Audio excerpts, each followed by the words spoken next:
penuh ucapan syukur, dalam ibadah RF Sabat malam hari ini kami mengucapkan terima kasih untuk pemeliharaan Tuhan dari hari lepas hari hingga pada saat ini kami boleh kembali datang menghampiri tahta-Mu yang kudus. Kami telah memuji dan meninggikan nama-Mu, saatnya untuk kami mendengar isi hati Tuhan. Mari Roh Kudus urapi hamba-Mu, urapi setiap kami yang mendengar firman-Mu dengan urapan yang sama, agar firman yang ditaburkan dapat kami pahami dan kami mengerti, sebagaimana Engkau memberikan pemahaman dan pengertian kepada hamba-Mu. Dan jika ada kuasa penguasa roh jahat di udara yang berusaha untuk merebut kebenaran firman, kami tolak dan kami patahkan di dalam nama Yeshua HaMasiah. Pergi kau keluar, tinggalkan tempat ini, tinggalkan setiap hati dan pikiran kami, karena hati dan pikiran kami hanya kami tujukan bagi kebenaran firman saja. Berikan kemampuan kepada kami bukan hanya untuk mendengar firman-Mu saja, melainkan juga melakukannya di dalam kehidupan kami. Terima kasih Bapa, berfirmanlah karena hamba-Mu siap mendengarkannya. Kami sambut firman-Mu demi nama Adonai Yeshua HaMasiah. Haleluya. Semua yang percaya katakan amin. Silakan duduk, Bapak Yahweh memberkati. Shalom Aleichem. Puji Bapak Yahweh, sahabat Shalom pada malam hari ini.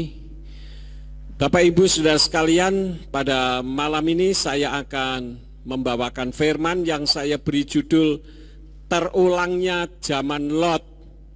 Kita membuka di dalam kitab Injil Lukas pasal yang ke-17, mulai ayat yang ke-22 sampai ayat yang ke-36. Saya akan baca demikian bunyinya. Dan dia berkata kepada para muridnya, waktunya akan tiba ketika kamu ingin melihat satu dari hari-hari anak manusia itu, tetapi kamu tidak akan melihatnya. Dan mereka akan berkata kepadamu, lihatlah di sini atau lihatlah di sana. Kamu janganlah pergi ataupun mengikutinya. Sebab sama seperti kilat yang memancar, ia bercahaya dari ujung langit ke ujung langit. Demikian pula anak manusia akan datang pada harinya. Namun pertama-tama haruslah dia menderita banyak hal dan ditolak oleh generasi ini. Dan sebagaimana yang terjadi pada zaman Noah, demikian pula akan terjadi pada hari-hari anak manusia. Mereka makan, minum, mengawini dan dikawini, sampai waktu Noah masuk ke dalam bahtera dan air bah melanda dan membinasakan segala sesuatu. Sama seperti itu pula yang terjadi pada zaman Lot. Mereka makan, minum, membeli, menjual, menanam dan membangun. Tetapi pada hari Lot keluar dari Sodom, turunlah hujan api dan belerang dari langit dan membinasakan segala sesuatu. Sesuai dengan hal-hal ini akan terjadi pada hari anak manusia disingkapkan. Pada hari itu, orang yang sedang berada di atap rumah dan barang-barangnya ada di dalam rumah, janganlah dia turun untuk mengambilnya. Dan orang yang ada di ladang, sama seperti itu, janganlah dia kembali pada apa-apa yang tertinggal. Ingatlah istri Lot, siapa saja yang berusaha untuk menyelamatkan jiwanya, dia akan membinasakannya. Dan siapa saja yang membinasakannya, dia akan menyelamatkannya. Aku berkata kepadamu, pada zaman itu akan ada dua orang di atas satu tempat tidur, yang seorang akan diambil dan yang lain akan ditinggalkan. Akan ada dua orang yang sedang menggiling bersama-sama, yang seorang akan diambil dan yang lain akan ditinggalkan. Akan ada dua orang di ladang, yang seorang akan diambil dan yang lain akan ditinggalkan. Amin. Sampai ayat 36 saja. Nah, ayat-ayat ini, Bapak Ibu Saudara sekalian, merupakan ayat-ayat yang mengisahkan tentang kedatangan Yeshua HaMasiah untuk yang kedua kali di awan-awan. yang sering dikenal dengan istilah rapture, pengangkatan. Nah, ada banyak sekali tanda-tandanya, bisa juga dilihat di dalam kitab Matius pasal yang ke-24, boleh dibilang satu pasal itu mengisahkan tentang tanda-tanda kedatangan Yeshua HaMasiah. Dari ayat Lukas pasal 17 ayat 22 sampai 36, saya garis bawahi pada ayat yang ke-28. Di sana dikatakan, sama seperti itu pula yang terjadi pada zaman Lot. Mereka makan, minum, membeli, menjual, menanam, dan membangun. Bapak Ibu Saudara sekalian, ayat sebelumnya di situ mengungkapkan kejadiannya juga sama seperti waktu Noah. Kita tahu kisahnya bagaimana ketika Noah membuat bahtera, Bapa Yahweh akan menenggelamkan seisi dunia ini karena kejahatan manusia sudah luar biasa. Tetapi pada malam hari ini saya tidak mengisahkan tentang yang Noah, tetapi pada zaman Lot. Di situ diungkapkan makan, minum, beli, jual, menanam, membangun. Dan ini ayat saya kawinkan dengan kitab Daniel. Kita lihat ayat ini saya kawinkan dengan kitab Daniel pasal 12 ayat yang keempat. Di sana dikatakan, tetapi engkau, hai Daniel, sembunyikanlah segala firman itu dan meteraikanlah kitab itu sampai pada akhir zaman. Banyak orang akan berlari kian kemari dan pengetahuan akan bertambah. Ayat-ayat ini sebetulnya sudah banyak sekali yang digenapi. Pengetahuan akan bertambah itu dengan adanya macam-macam rekayasa genetika, kemudian pengetahuan teknologi baik luar angkasa maupun ilmu kedokteran, dan banyak sekali ilmu pengetahuan yang dulu ketika zaman saya masih kecil itu masih dalam bayangan, mudah-mudahan bisa. Sekarang semuanya sudah terjadi. Nah, apa yang tertulis tentang zaman Lot, saudara-saudara, kita mengetahui yang luar biasa pada saat Lot adalah masalah seks yang sangat luar biasa. Tetapi kalau saya melihat dari ayat-ayat ini, ada orang yang bertanya kepada saya begini, Pak, dari ayat-ayat yang ada di dalam kitab suci tentang menjelang kedatangan Yeshua HaMasiah, kira-kira bisnis apa yang sesuai dengan kitab suci? Saya bilang kalau untuk bisnis akhir zaman sesuai dengan kitab suci ya bisnis kuliner. Karena kitab suci katakan orang makan dan minum.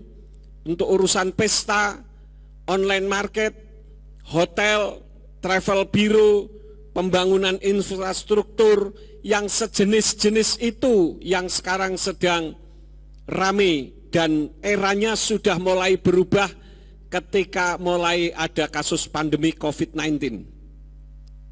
Jadi bisnis-bisnis tersebut sudah dilewati, dan kalau saya katakan sudah terlewatkan. Terbukti sekarang bisnis kuliner sudah susah. Orang makan banyak orang saja sudah dilarang. Kemudian untuk pesta juga sudah dilarang. Tapi sebelum pandemi ini merupakan bisnis yang sangat luar biasa, saudara-saudara. Jadi bisnis-bisnis tersebut sudah terlewatkan. Sekarang eranya adalah era yang berkaitan dengan masalah seks. Seks ini bisa diterjemahkan kelamin. Dan seks ini berbicara tentang gender. Saya menemukan sebuah berita di internet tentang persamaan gender yang ada kaitannya dengan masalah seks. Coba kita lihat bersama-sama gambarnya. Ya, saudara-saudara, saya menemukan satu berita di sini dikatakan no more he and she, new rules for the US House Good Gender Neutral. Ini wajahnya siapa kira-kira, saudara-saudara? Itu wajahnya Kamala Devi Harris, keturunan India, Afrika, USA. Dia adalah yang akan menjadi wakil presiden dari Joe Biden, ya. Ketika saya membaca beritanya di halaman yang ini, saudara-saudara, nah ini beritanya terlalu kecil ya, coba lihat sini aja deh. Ini Joe Biden, ya. Di situ ada satu berita bahwa pemerintah Amerika ini masih usulan, ya, masih usulan. Tetapi karena mereka itu dari Partai Demokrat semuanya, kemungkinan besar usulan itu akan diterima. Ya, lampunya bisa dinyalakan lagi. Di dalam berita tersebut dikatakan bahwa nantinya tidak ada lagi istilah father and mother. Father itu artinya apa, saudara-saudara? Ayah, mother, ibu. Itu nanti tidak akan dipakai lagi. Sekarang akan memakai parent. Karena bisa saja yang namanya father itu perempuan. Yang namanya mother laki-laki. Kira-kira begitu. Kemudian tidak ada lagi istilah son dan daughter. Son itu apa? Anak laki-laki. Daughter, anak perempuan. Itu nanti tidak akan dipakai lagi. Tetapi mereka menggunakan kata children. Karena son bisa saja jenisnya perempuan. Dan daughter bisa saja jenisnya laki-laki, saudara-saudara. Ya. Kemudian mereka tidak lagi tadi menggunakan kata she atau he. Kalau she itu dia untuk perempuan, kalau he itu dia laki-laki. Itu nanti menggunakan kata they. They itu mereka.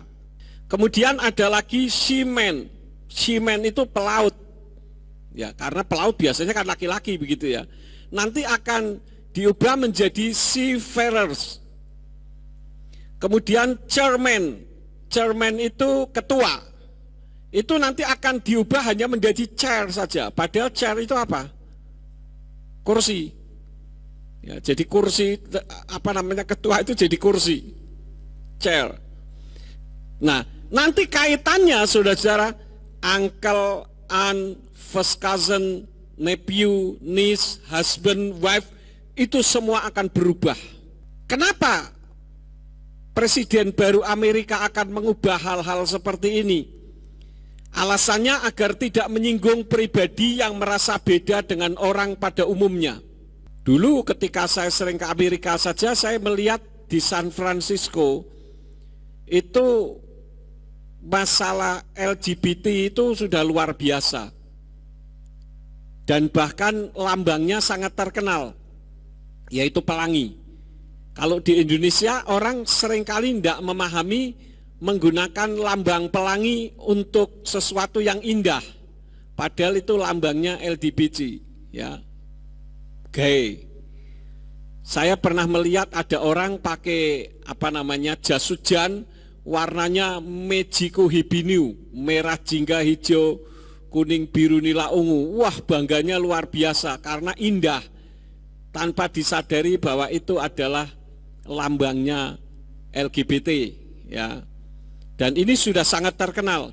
Nah, Bapak Ibu Saudara sekalian, dengan apa yang terjadi dan kejadian-kejadian akhir-akhir ini yang ada di Amerika, pagi tadi saya membuka website Capitol Hill, itu diserbu oleh anak buahnya Trump.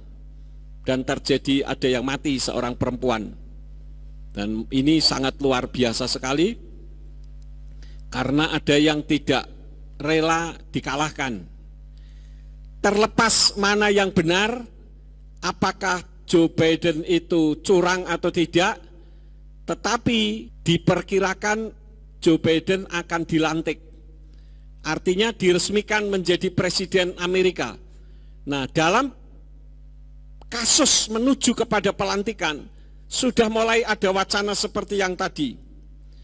Dan ini sebetulnya menunjukkan bahwa apa yang tertulis di dalam kitab suci itu betul-betul terjadi, saudara-saudara.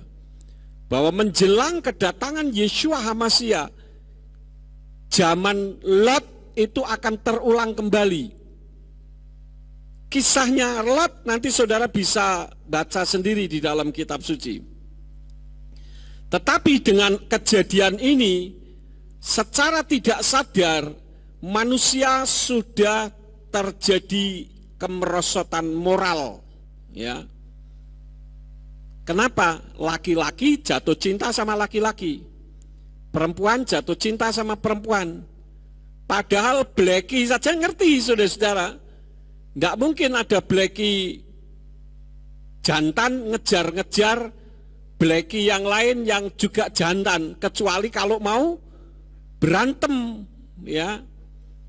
Artinya bahwa binatang masih punya naluri yang benar, sementara manusia nalurinya sudah rusak, terjadi kemerosotan yang luar biasa. Jadi tidak ada binatang jantan mengejar binatang jantan yang lain untuk melepaskan birahi, kecuali untuk berantem. Itu saja, ya. Tetapi ternyata manusia lebih rendah daripada binatang. Ada orang mengatakan memang manusia itu lebih jahat daripada binatang, karena binatang kalau misalkan singa itu hanya makan daging. Kemudian ada jenis-jenis binatang yang lain yang hanya makan tumbuh-tumbuhan.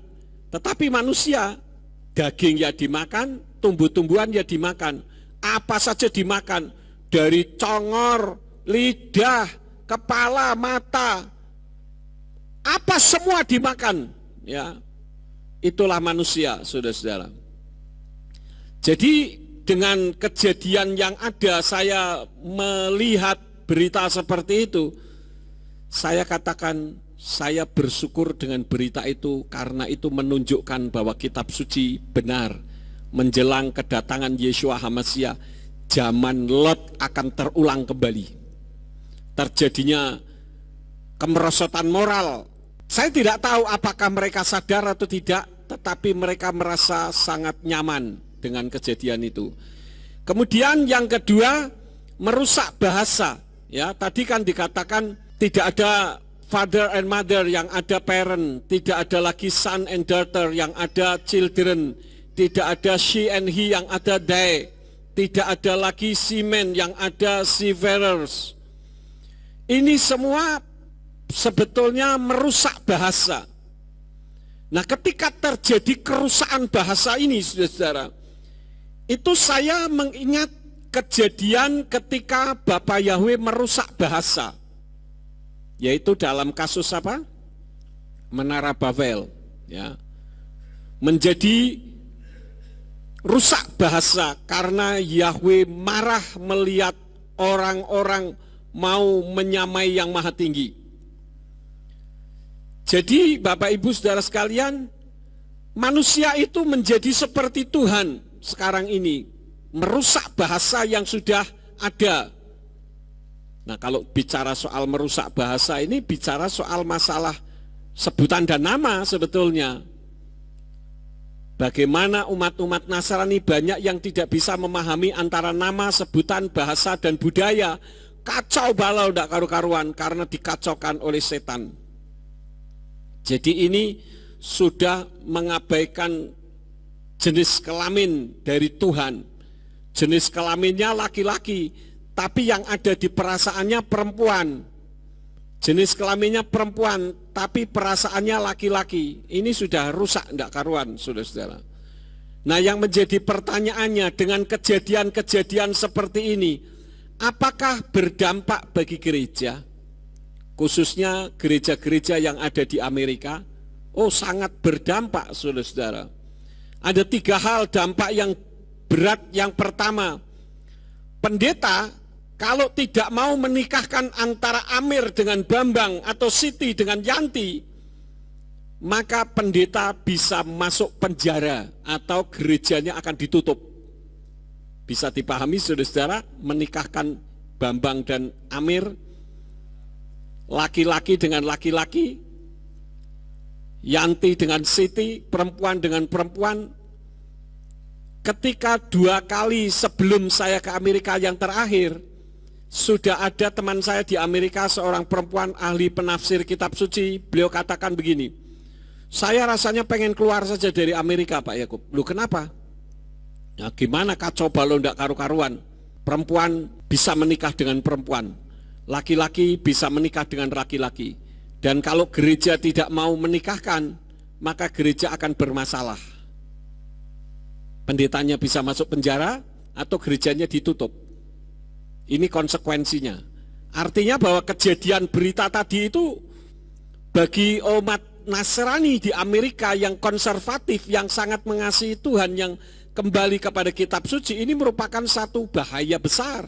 Kemudian yang kedua, tentu saja pendeta jadi melayani hanya sebatas melakukan kewajiban tuntutan pelayanan. Kenapa? Karena percuma juga mau melayani dengan sungguh-sungguh, toh akhirnya masuk penjara juga kalau tidak sesuai dengan peraturan pemerintah. Beritanya cukup panjang, saya tidak perlu menyampaikan, nanti saudara bisa cari lagi sendiri di dalam internet. Kemudian yang ketiga, melayani hanya sebatas tugas. Kenapa seperti itu? Karena kasih menjadi dingin. Ibarat guru yang hanya mengajar tanpa beban mendidik. Jadi guru itu juga ada dua macam, saudara-saudara. Guru yang memang mendidik dan ada guru yang hanya mengajar. Kenapa hal itu bisa terjadi? Saya membaca di dalam kitab Matius pasal yang ke-24 ayat yang ke-12. Di sana dikatakan, dan karena kedurhakaan dilipat gandakan, maka kasih kebanyakan orang akan menjadi dingin. Kita lihat saja guru-guru sekarang sangat beda dengan guru-guru dulu. Guru-guru dulu kalau misalkan ada anak didiknya tidak mengerjakan, bisa diberi hukuman. Sekarang guru berani memberi hukuman, guru akan dihukum. Ya, dulu anak kecil disabet sampai tangannya berbilur-bilur juga tidak ada masalah. Sekarang jangan berani-berani. Makanya guru itu tidak mendidik, hanya mengajar. Dan itu memang tidak bisa disalahkan terhadap guru-guru. Karena kalau mendidik, bahaya. Dan kita melihat kualitas anak-anak zaman sekarang dengan dulu beda. Sekarang untuk Indonesia, ini moralnya sudah rusak juga, saudara-saudara. Kemarin saya nonton di YouTube ada seorang anak muda yang mentang-mentang ngomong seenak-enaknya sendiri, mengatakan bahwa Pancasila itu kacau balau, ndak karu-karuan, ditangkap polisi lalu ditanya, coba kamu sebutkan Pancasila. Waduh, menyedihkan sekali. Butir-butir Pancasila saja ndak ngerti, saudara-saudara. Sama sekali ndak ngerti. Nah, ini artinya ada kesalahan dalam dunia pendidikan. Dan itu harus dikembalikan lagi. Karena terjadi kemerosotan moral. Jadi bukan di Amerika saja, tetapi di belahan dunia manapun itu sedang terjadi kemerosotan moral yang luar biasa. Kenapa hal itu bisa terjadi? Karena setan mencoba mengambil alih pelayanan dengan caranya. Karena setan menyadari bahwa waktunya sudah singkat, sehingga dia melipat gandakan kekuatannya dengan memakai media yang ada di internet untuk menyesatkan dan menghembus-hembuskan kebohongan dan kepalsuan. Ada orang yang mengatakan bahwa saya ingin menjauh dari 666. Saya bilang kalau kamu mau menjauhkan diri kamu dari 666, ya jangan main internet. Loh kok bisa Pak Yakub? Ya karena internet itu sendiri kodenya 666. Kalau saudara masuk ke internet kan selalu ada www. W itu wow dalam kitab, dalam bahasa Ibrani. Kita tahu ada Alef itu A, Bet itu B, Gimel itu G, Dalet itu D, kemudian He itu H. Jadi ada Alef, Bet, Gimel, Dalet, He. Yang keenam itu wow, W. Jadi kalau saudara menggunakan internet ada ngetik www, yaitu 666. Termasuk kalau saudara belanja di supermarket apa saja kemudian di scan menggunakan barcode, itu 666. Saudara bisa perhatikan itu di barcode itu ada garis-garis ya, yang di pinggir kanan kiri dan yang di tengah itu panjangnya sama. Itu 666, saudara-saudara. Jadi di sini kita melihat bahwa setan sudah mulai mengambil alih dengan pelayanan yang dengan caranya sendiri. Jadi kebenaran itu sudah mulai dioper alih. Karena itu kita melihat ada banyak sekali orang-orang yang disesatkan. Artinya penyesatan itu dimulai dari media. Media itu kalau menurut saya itu menjadi nabi palsu akhir zaman. Karena media inilah yang mengembus-embuskan kepalsuan, kebohongan.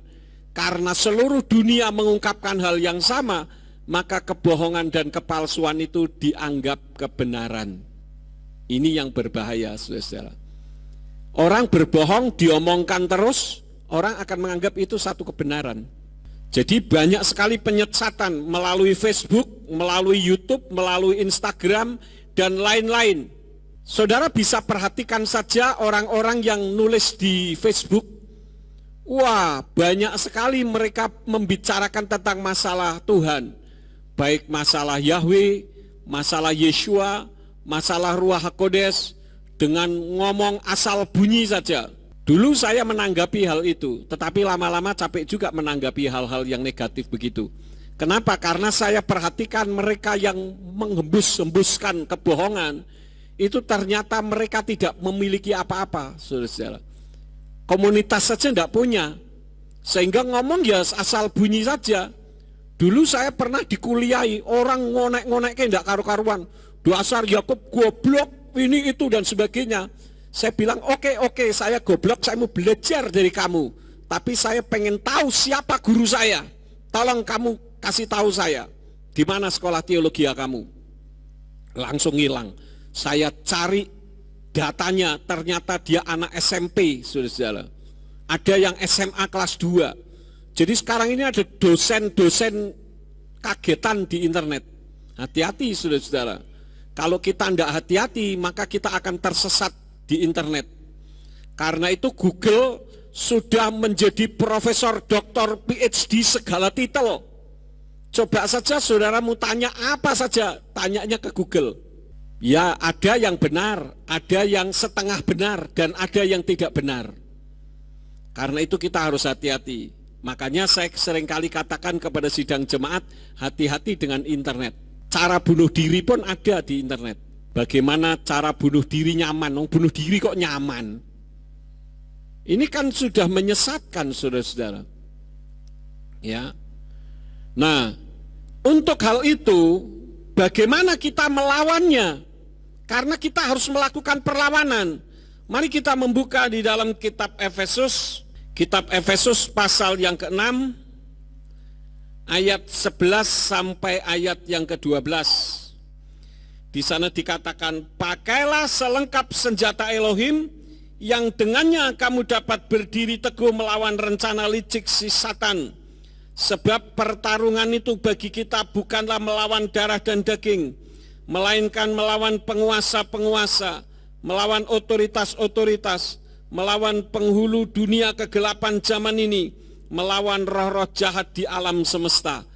Jadi setan menggunakan internet yang 666 itu untuk propaganda ajaran mereka. Dan ternyata banyak juga umat Nasrani yang terkecoh. Terbukti banyak juga teman-teman saya yang dulunya tidak mengenal Bapa Yahweh, mengenalnya hanya Yesus. Begitu sudah mengenal Bapa Yahweh, orang ini menggebu-gebu mengasihi Tuhan di dalam nama Yeshua HaMashiach dan Ruach HaKodes. Tetapi karena belajar dari internet, sekarang menyebut Yahweh pun tidak mau dan bahkan mengatakan Yahweh itu setan. Ini sangat mengerikan sekali, saudara-saudara, karena salah belajar.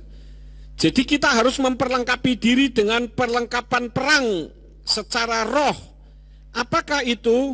Kita membuka pada ayat yang ke-14 sampai ayat yang ke-18.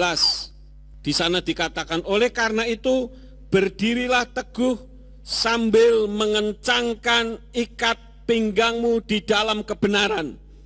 Artinya kebenaran itu menjadi kekuatan kita. Hidup di dalam kebenaran. Dan memakai baju zirah keadilan, hidup dalam keadilan, dan mengalasi kaki dengan persiapan Injil damai sejahtera, mempersiapkan untuk kita memberitakan kebenaran, berita yang kabar baik, Di atas segalanya mengenakan perisai iman. Artinya saudara memiliki iman yang teguh. Sehingga kalau ada serangan-serangan dari luar, saudara tidak kena serangan itu. Karena saudara memiliki iman yang teguh. Yang dengannya kamu dapat memadamkan semua anak panah yang jahat yang telah dinyalakan. Kitab suci katakan bahwa setan menyerang menggunakan panah berapi yang terbang pada siang hari. Kemudian ayat 17, dan terimalah ketopong keselamatan. Artinya kita memiliki kepastian keselamatan yang ada di dalam pikiran dan hati kita. Bukan hanya yang diburu mujizat dan berkat. Tidak salah juga mujizat dan berkat ada, tetapi itu hal yang kedua. Yang pertama adalah dasarnya keselamatan. Juga pedang roh, yaitu firman Elohim. Artinya apa? Kita mengerti firman. Banyak orang imannya lemah ketika diajak argumentasi, imannya sudah rontok. Kenapa? Karena tidak ngerti firman. Ketika dia mendengarkan firman, firman yang dia dengarkan hanya sebatas mengencourage, membangkitkan semangat, bukan menunjukkan kebenaran firman itu sendiri. Tidak salah juga pendeta khotbah untuk membangkitkan semangat dan iman sebagai motivator. Tetapi kalau hanya motivator terus-menerus, tidak ada ilmu yang disampaikan, ketika digoyang dengan sisi yang berbeda, orang sudah rontok imannya. Ayat yang ke-18, seraya berdoa dengan roh dalam setiap kesempatan melalui segala doa dan permohonan, dan berjaga-jaga dengan segala ketekunan dan permohonan dalam hal yang sama ini berkenaan dengan semua orang kudus. Jadi itu yang harus kita lakukan. Kita berdoa supaya ketika setan menyerang kita, setan tidak akan mampu menjangkau kita.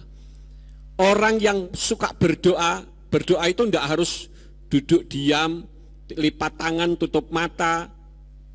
Bukan itu, ya. Kita bisa berkomunikasi kontak dengan Tuhan setiap saat. Orang yang suka berdoa dengan orang yang tidak suka berdoa dilihat dengan mata jasmani tidak ada bedanya. Tetapi dalam dunia roh itu sangat berbeda. Orang yang suka berdoa itu di dalam kehidupannya ada radiasi kebenaran dan Ruach HaKodes. Sehingga ketika setan mendekat, maka setan itu akan mental seperti stop kontak yang ada alirannya dengan tidak ada alirannya. Stop kontak yang tidak ada alirannya kita bisa pegang begitu-begitu saja. Tetapi ketika ada alirannya kita pegang, maka kita akan terpental, kesetrum. Itulah perbedaannya. Itu hal yang pertama. Jadi kita harus melawan dengan memperlengkapi diri dengan perlengkapan perang secara roh. Yang kedua, kita membuka di dalam kitab Ibrani pasal yang ke-10 ayat yang ke-25.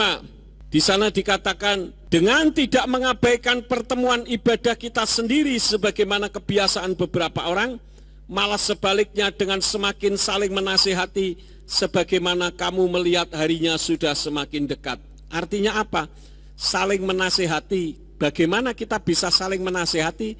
Ya kita bertemu seperti pada RF Sabat malam hari ini. Kita berkumpul bersama-sama, kita bisa saling menasihati.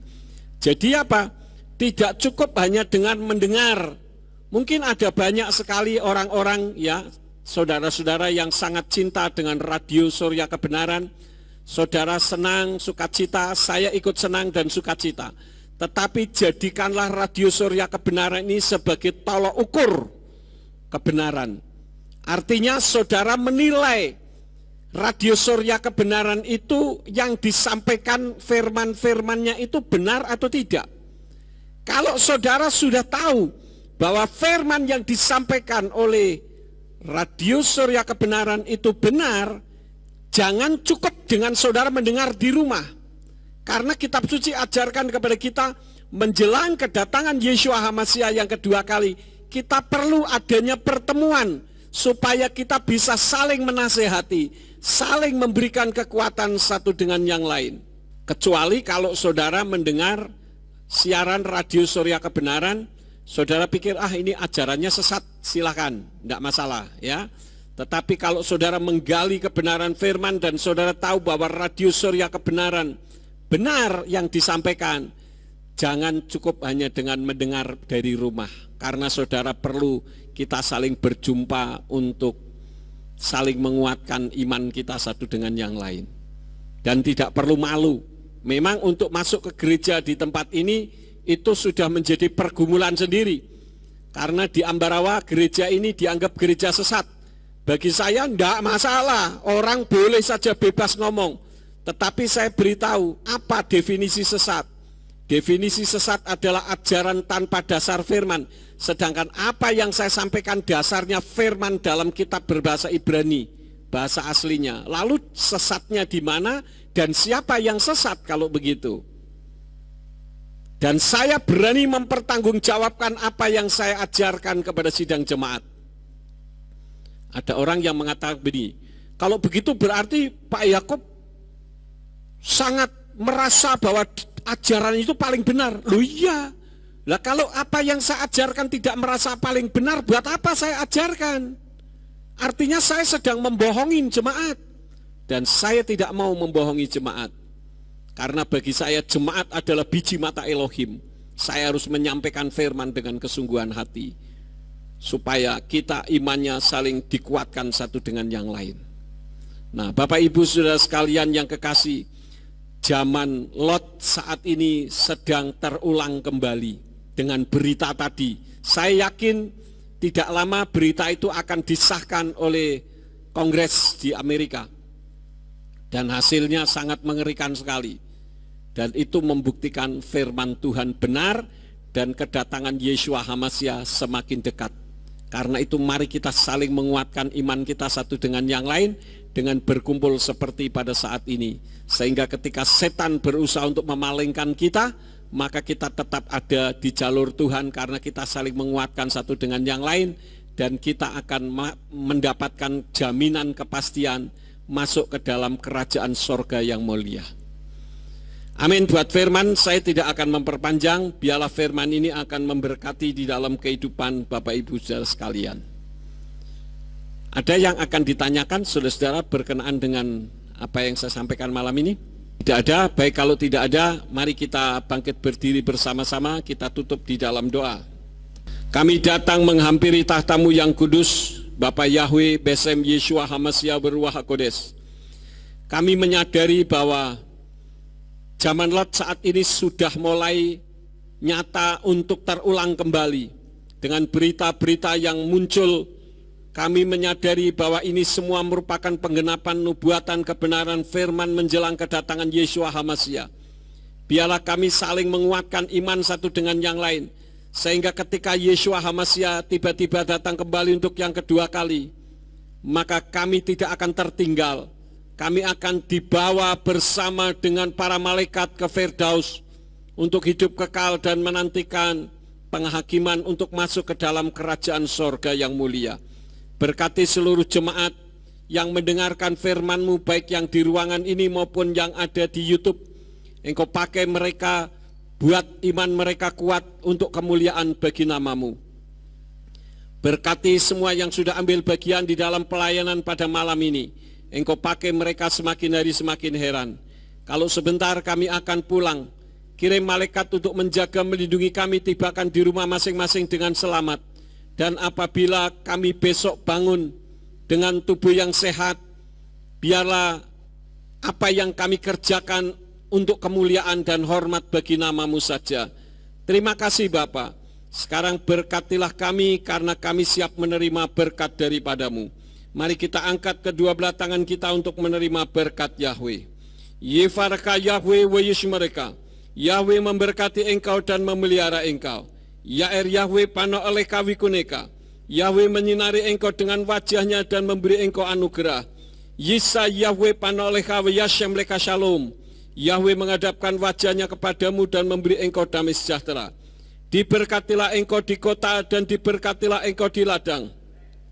Diberkatilah buah kandunganmu, hasil bumimu dan hasil ternakmu, yakni anak lembu sapimu dan kandungan kambing dombamu. Diberkatilah bakulmu dan tempat adonanmu. Diberkatilah engkau pada waktu masuk dan diberkatilah engkau pada waktu keluar. Sekarang pulanglah dan terimalah berkat kasih Bapa Yahweh Sang Pencipta, kasih karunia Adonai Yeshua HaMashiach Sang Pembeli jiwa, dan Ruach HaKodes menyertai saudara sekalian sampai Maranatha. Adonai Yeshua HaMashiach datang kembali untuk yang kedua kali dan mengangkat kita semua. Haleluya, semua yang percaya katakan amin. Selamat malam sahabat Shalom, Bapak Yahweh memberkati.